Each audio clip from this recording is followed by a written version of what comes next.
আসসালামু আলাইকুম। কেমন আছেন সবাই? আশা করি সবাই ভালো আছেন। আলহামদুলিল্লাহ আমিও অনেক ভালো আছি আপনাদের দোয়ায়। শাশুড়ি আর মা এই দুইটার মধ্যে কেন এক হয় না জানেন? কারণ মা তো জন্ম দেয়, তার মেয়েকে মানুষ করে, তার দুঃখ দরদ সব বুঝে। আর একটা মেয়ের খুঁত, গুণ, দোষ এগুলো পেলে মায়েরা কি করে? তাকে লুকায়, তার মেয়েকে যেন কেউ খারাপ না বলে। আর শাশুড়ির কাজ হলো কি, ছেলের বউ সারাদিন কি করছে না করছে, কোনটা ভুল করলো কোনটা গুণ করলো, গুণের চেয়ে দোষই বেশি। কিন্তু কি বলবো, একটা মা যখন একটা মেয়ের সব গুণ দোষ লোকায়, সেখানে একটা শাশুড়ি তার ছেলের বউয়ের গুণগান গেয়ে বেড়ায়। ভুল জীবনে হতেই পারে, সংসার জীবনে ভুল হতেই পারে।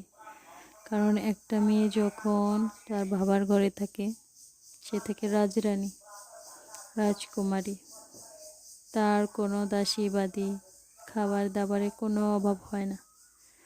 আর যখন একটা মেয়ে তার শ্বশুরবাড়িতে আসে বিয়ে হয়ে, সে হয়ে যায় চাকরানী। কাজ করার মানে চাকরানী এটা না, কিন্তু এখানে তো আছে অনেক মানুষ আছে, সবাই যারা এক না, আবার অনেকে আছে যারা মানুষ না। সারা দিন কষ্ট করবেন, দেখবে না। যদি একটু রেস্ট করেন, কাজের না করার অজুহাত, কাজ করতে গিয়ে হাত কেটে গেলে কাজ না করার ধান্দা। সংসারে সারা দিন খাটবেন, কেউ দেখবে না।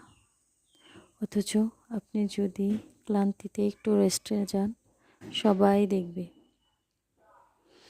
সংসারে সবার জন্য সব করবেন, কিন্তু নিজের জন্য করার কোনো সময় নেই।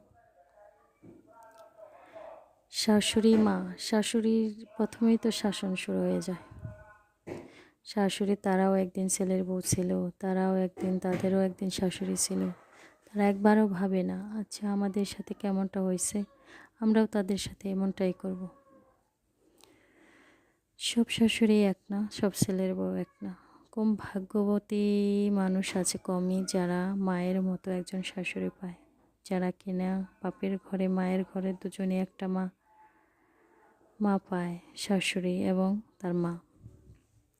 আল্লাহ সব শাশুড়িকে নেখায়েত দান করুক, ছেলের বউদেরও নেখায়েত দান করুক, সবাইকে ভালো রাখুক, সুস্থ রাখুক, সবার মন জোগানোর চেষ্টা করে যান। এটাই, নিজের জন্য কিচ্ছু করতে পারবেন না, এটাই সত্য। এই জীবনে কিচ্ছু করার নেই, শুধু দিয়ে যাবেন।